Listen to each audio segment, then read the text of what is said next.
오늘도 선포되는 이 말씀을 통해서 하나님의 놀라운 은혜와 사랑을 함께 만나시는 복된 시간이 되기를 주님의 이름으로 축복합니다.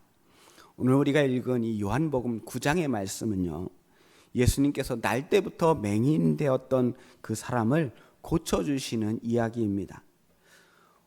제가 몇 번 말씀드렸지만 제가 대학교 다닐 때 이 장애인 문제에 대해서 관심이 참 많았습니다. 그래서 그때 장애인 선교회라고 하는 동아리에서 활동을 하기도 했고요.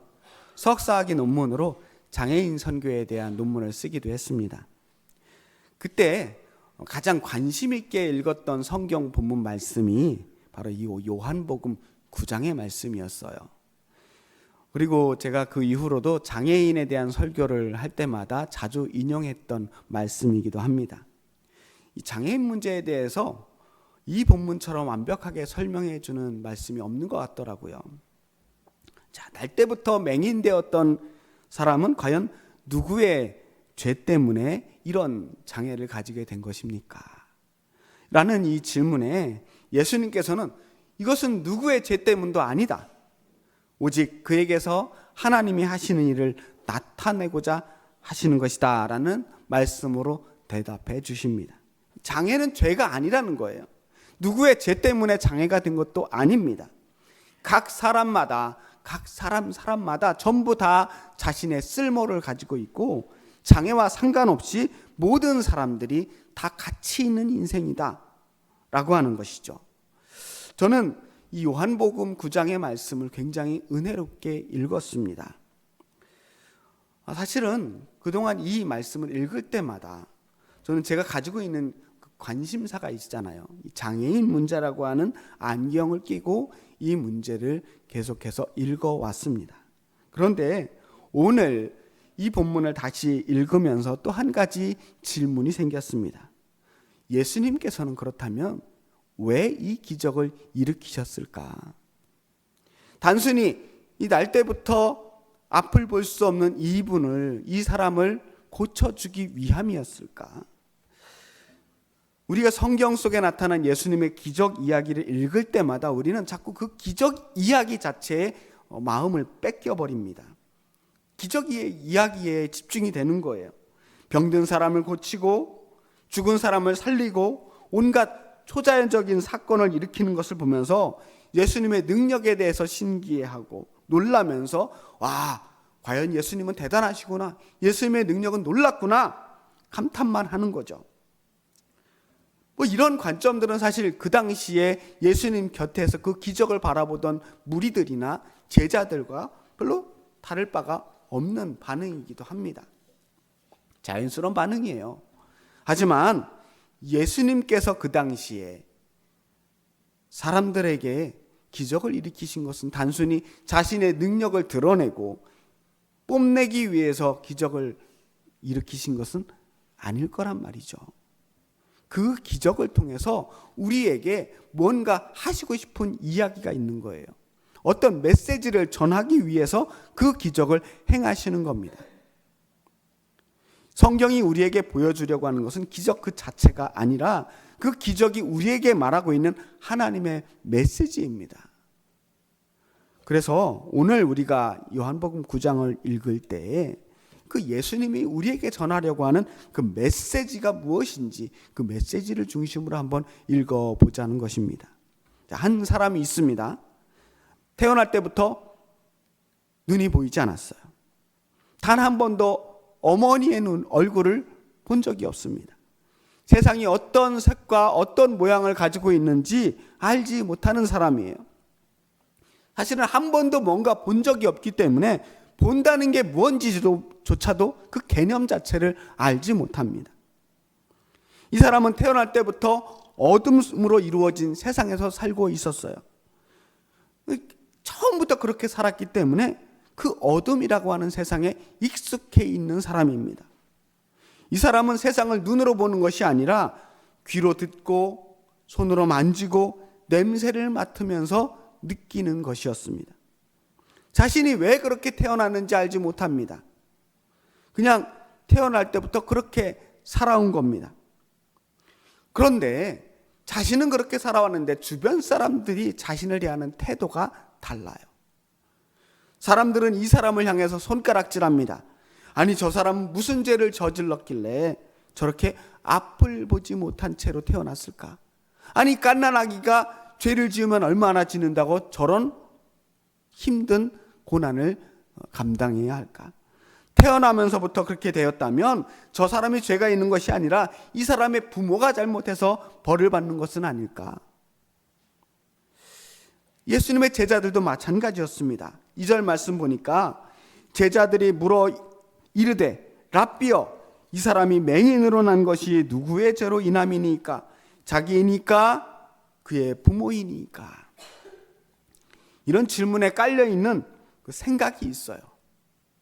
모든 고난과 고통에는 원인이 있는데, 이유가 있는데, 그것은 죄의 결과 때문이라는 것입니다. 누군가 죄를 지었기 때문에 벌을 받는다는 거예요. 그러니까 우리도 종종 그렇게 생각할 때가 있잖아요. 사업이 혹시나 잘 안 되거나 계속 뭔가 일이 풀리지 않으면 혹시 내가 뭐 잘못한 게 없나? 스스로 뭔가 자꾸 잘못한 이유를 찾아요. 자녀가 혹시 아프게 되면 내가 믿음이 약해서 그런가? 기도를 덜 해서 그런가? 하고 스스로 정죄합니다.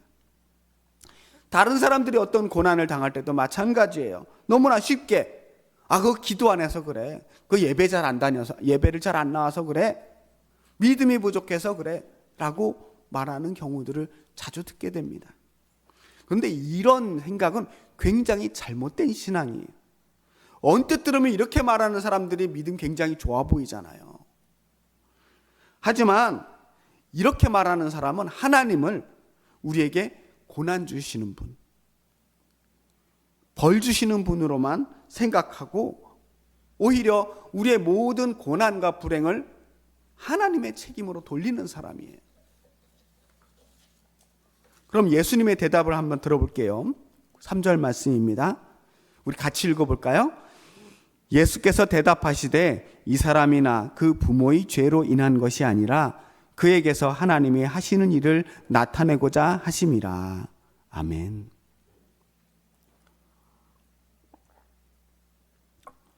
예수님께서 이 사람이 죄가 없다라고 말하신 것은 아닙니다. 이 세상에 뭐 죄 없는 사람이 어디 있겠어요? 따지고 보면 다 죄가 있죠. 하지만 그것이 핵심이 아니라는 것입니다.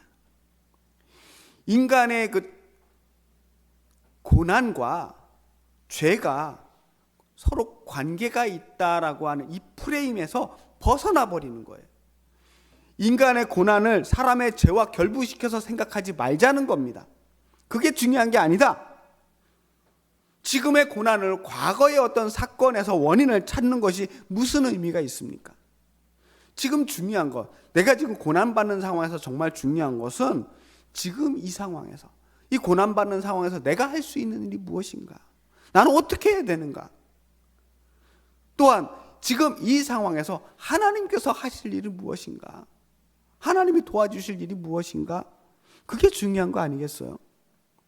그러니까 예수님께서는 이 맹인의 이 상태를 죄의 결과물로 보신 게 아닙니다. 하나님의 영광을 드러낼 그릇으로 보신 거예요.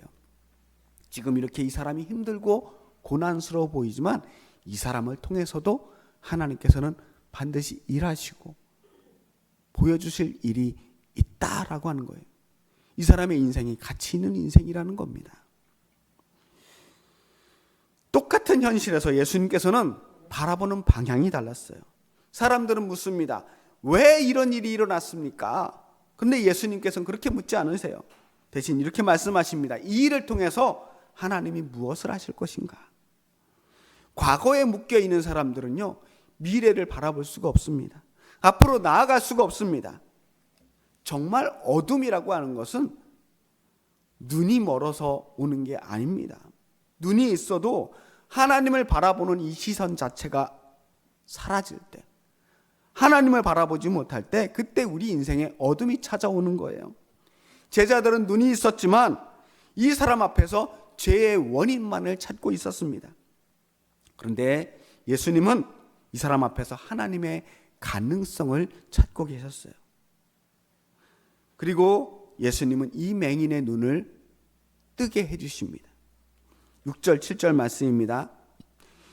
이 말씀을 하시고 땅에 침을 뱉어 진흙을 이겨 그의 눈에 바르시고 이르시되 실로암 못에 가서 씻으라 하시니, 실로암은 번역하면 보냄을 받았다는 뜻이라. 이에 가서 씻고 밝은 눈으로 왔더라. 자, 예수님께서 이 맹인을 실로암이라고 하는 연못으로 보내셨어요. 이 실로암은 보냄을 받았다라고 하는 뜻이라고 했어요. 예수님께서는 하나님이 보내신 분입니다. 이 땅에 하나님께서 보내신 구원자, 메시아예요. 그 보냄 받으신 분이 보내심을 받았다라고 하는 뜻을 가진 실로암 연못으로 이 사람을 보내는 거예요. 근데 그냥 보내신 게 아니고요. 침을 뱉어서 진흙을 이겨서 그것을 눈에 이렇게 바르는 거예요. 한번 상상해 보세요. 어떤 모습인지. 굉장히 독특한 방식이지 않습니까? 예수님이시라면 그냥 말씀만 하셔도 충분히 눈이 보이게 하실 수 있지 않으셨을까요? 실제로 그러셨거든요. 여태까지 사람을 낫게 하실 때 이렇게 지저분하고 좀 복잡한 방법을 사용한 적이 한 번도 없으셨습니다. 뭔 침을 발라가지고 흙을 개서 눈에 발라요. 말씀만으로도 얼마든지 낫게 하실 수 있는데 왜 예수님은 그런 방법을 택하셨을까? 저는 이 장면, 침을 발라서 진흙을 이겨서 눈에 바르시는 이 모습을 보면서 창세기의 모습이 떠올랐어요. 창세기 2장 7절에 보면 하나님께서 세상을 이렇게 지으십니다. 여호와 하나님이 땅의 흙으로 사람을 지으시고 생기를 그 코에 불어넣으시니 사람이 생명이 되니라. 하나님이 흙으로 사람을 지으셨어요. 흙으로 조물딱 이렇게 그냥 지으셔도 되는데, 아니 말씀으로도 온 세상을 창조하신 하나님께서 일부러 흙을 개어서 사람을 만드셨다는 거예요. 그 장면과 겹치더라고요. 그러니까 지금 예수님께서는 단순히 한 사람의 병을 낫게 하신 것이 아니라 이 사람 안에서 새로운 창조를 하고 계시는 것입니다. 흙으로 사람을 빚으신 그 창조주 하나님께서 지금 이 맹인의 눈 위에 진흙을 이기시면서 다시 한번 새로운 눈을 창조하시는 거예요. 새 창조를 일으키시는 겁니다. 맹인의 눈이 열리는 것은 단순히 의학적인 치료가 아닙니다. 빛이 어둠을 깨뜨리는 사건이에요. 태초에 하나님이 흑암이 깊음 위에 있고 하나님의 영은 수면 위에 운행하고 계셨다라고 했을 때 그 아무것도 보이지 않는 그 형체도 없이 오직 깜깜하고 공허하기만 한 그 어두운 세상에 하나님 말씀하셨어요. 빛이 있으라. 그러자 빛이 생겼습니다. 빛이 생겨나니까 비로소 새로운 세상이 시작된 것입니다. 빛이 이 세상의 시작이고 끝입니다. 처음이자 나중, 알파와 오메가가 바로 빛이에요. 그리고 그 빛이 지금 이 맹인의 삶에 새롭게 들어옵니다. 눈이 떠진 게 아니라 그 어두웠던 세상이 밝아지는 역사가 일어난 겁니다. 예수님께서 5절에서 이미 선언하셨습니다. 내가 세상에 있는 동안에는 세상의 빛이로다. 이제 이 사람은 진흙을 눈에 바른 채 실로암 못으로 걸어갔어요. 예수님의 얼굴을 알지도 못해요. 본 적도 없으니까.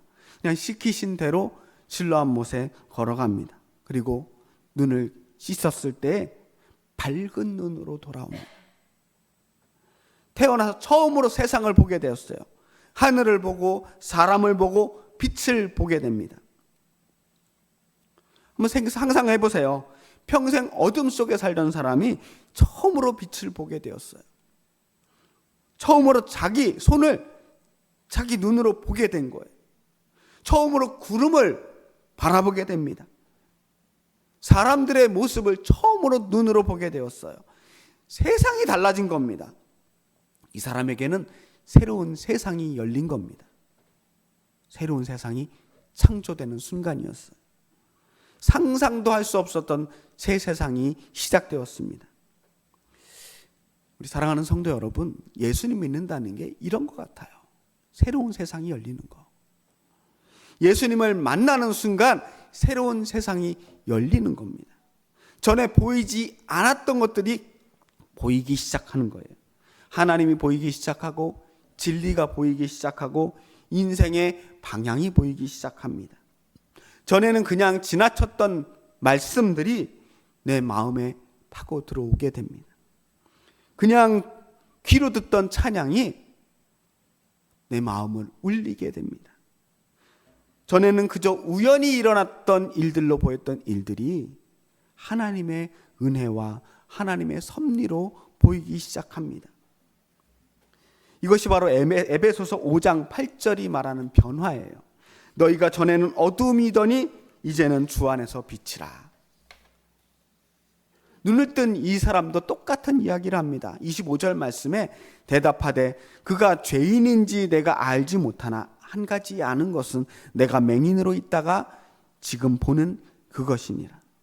분명한 것, 확실한 변화가 있어요. 예수님 만난 다음에 확실한 변화가 무엇이냐? 예전엔 보지 못했는데 지금은 볼 수 있게 되었다는 거예요.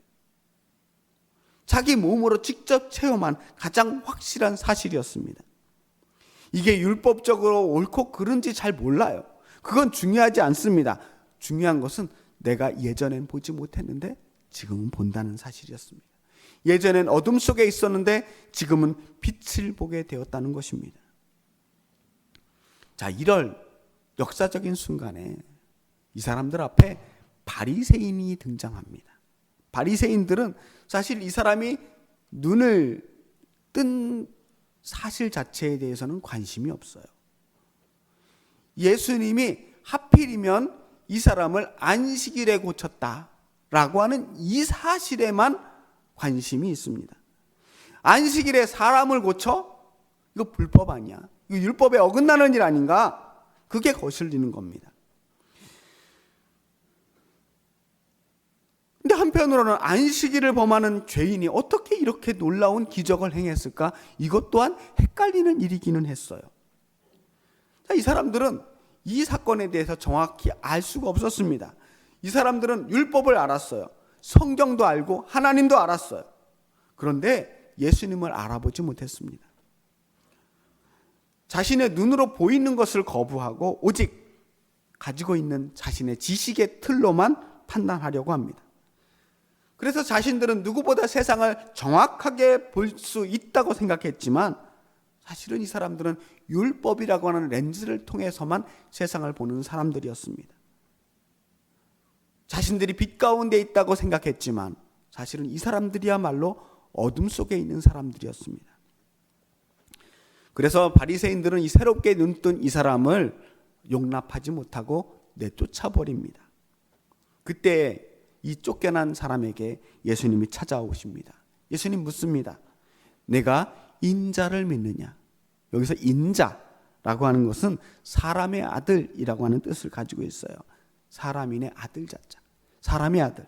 하지만 그 당시에 인자라고 하면 메시아를 가리키는 말이기도 했습니다. 네가 메시아를 믿느냐? 네가 그리스도를 믿느냐? 그 사람이 말합니다. 그 그리스도가 누구인지는 모르지만 제가 믿고 싶습니다. 예수님이 말씀하십니다.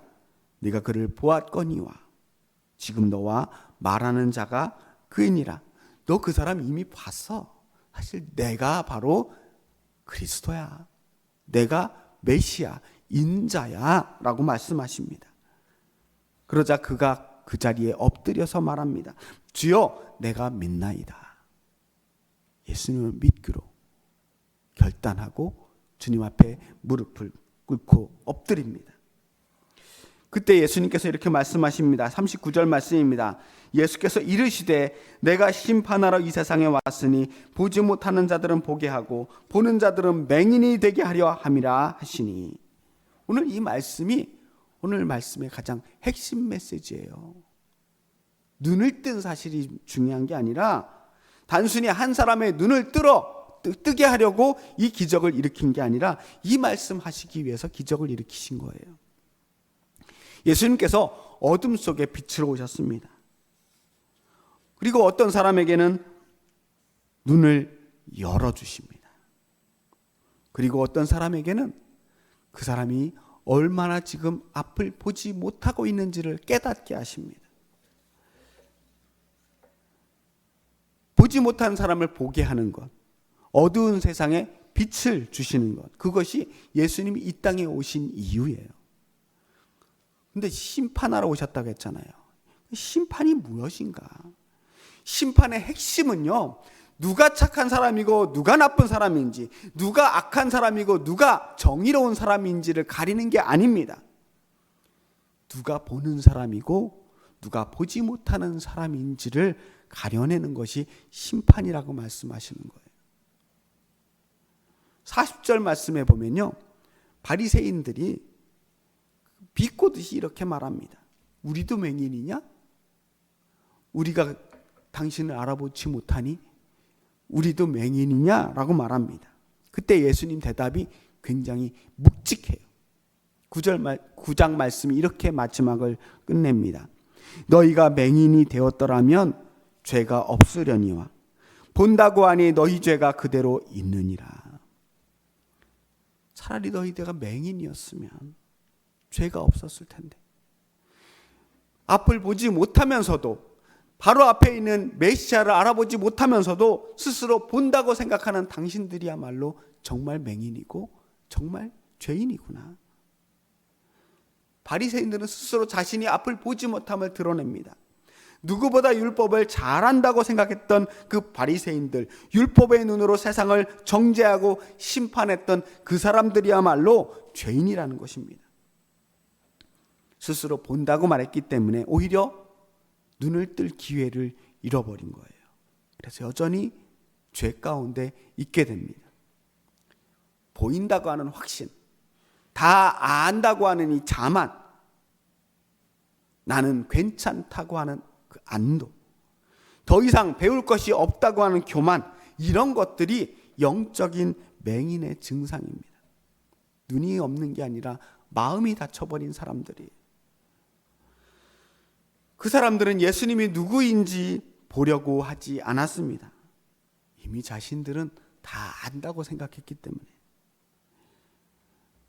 여러분, 우리들은 과연 보이는 사람입니까? 보이지 않는 사람입니까? 내가 오랫동안 신앙생활을 해왔다는 이유로, 성경을 많이 읽고 많이 안다는 이유로 어느새 우리는 판단하는 자리에 서 있지는 않은지 점검해 봐야 합니다. 나는 이미 봤다. 나는 이미 구원받았고 이미 은혜 받았고 예수님을 확실히 믿고 성경을 알기 때문에 이미 나는 구원의 자리에 있고 나는 하나님 나라를 확실하게 갈 자신이 있기 때문에 더 이상은 할 게 없다. 이런 확신이 우리와 예수님과의 사이를 가로막고 있는 장벽이 되지는 않는지 살펴봐야 합니다. 영적으로 살아있다라고 하는 가장 확실한 증거는 이런 고백이 아닐까 싶어요. 나는 아직도 많은 것을 알지 못합니다. 하지만 한 가지는 알고 있습니다.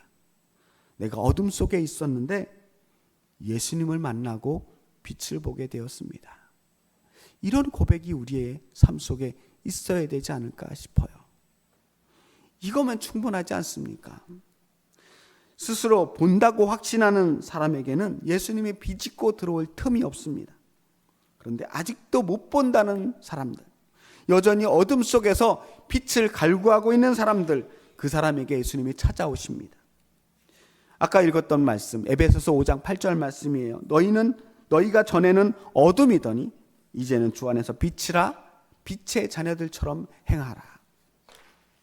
예수님께서는요, 이런 너희는 세상의 빛이라 라고 선언하면서 끝나는 것이 아니라 명령으로 이어집니다. 빛의 자녀들처럼 행하라. 이미 우리는 빛을 받은 사람들이에요.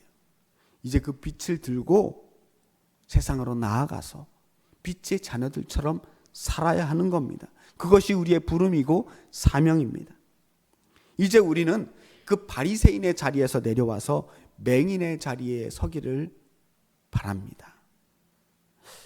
우리 주변엔 여전히 어둠 속에 있는 사람들이 있어요. 어쩌면 그 사람들은 스스로 잘 본다고 생각하는 사람일 수도 있습니다. 종교는 있지만 예수님이 없는 사람, 지식은 있지만 생명이 없는 사람. 안타깝게도 오늘날 많은 기독교인들이 바리새인들이 되어버렸습니다. 다른 사람들을 정죄하고 판단하는 사람들이 되었습니다. 성경을 알고 하나님을 알고 복음을 알고 있는 사람이기에 나는 그럴 자격이 있다라고 생각하는 사람들이 있어요. 하지만 예수님께서는 우리에게 이렇게 말씀하십니다. 너희가 본다고 생각한다면 사실은 오히려 앞을 보지 못하는 사람들이다. 성경 좀 읽었다고 하나님에 대해, 성경에 대해, 구원과 하나님 나라에 대해서, 이 세상의 모든 정의에 대해서 다 알 수는 없습니다. 그냥 우리는 아주 조금씩 눈을 떠가고 있는 중이에요. 저도 마찬가지고 여러분도 마찬가지입니다. 그래서 우리 믿는다고 하는 사람들이 함부로 타인에 대해서 죄인이라고, 당신 틀렸다고, 당신 그러면 하나님께 벌 받는다고 저주하고 악담하고 비난하는 그런 실수와 교만을 저질러서는 안 되는 것입니다. 우리가 할 수 있는 것은 그저 겸손히 나 자신의 행동과 생각을 더듬어가면서 바로잡아가는 것뿐이에요. 그리고 우리가 빛으로 살 수 있다면 우리가 세상에서 주님께 받은 빛을 조금씩 드러내면서 그 세상의 빛으로 살아갈 수 있다면 그게 참 감사한 일입니다. 애써 내가 가지고 있는 그 알량한 지식을 드러내면서 사람들을 훈계할 것이 아니라 나에게서 뿜어나오는 그 조그마한 빛으로 사람들에게 밝은 빛으로 인도할 수 있는 그런 진짜 빛의 자녀로 살아가야 할 책무가 우리에게 있는 것입니다. 다른 사람들을 쉽게 바꿀 수 없습니다.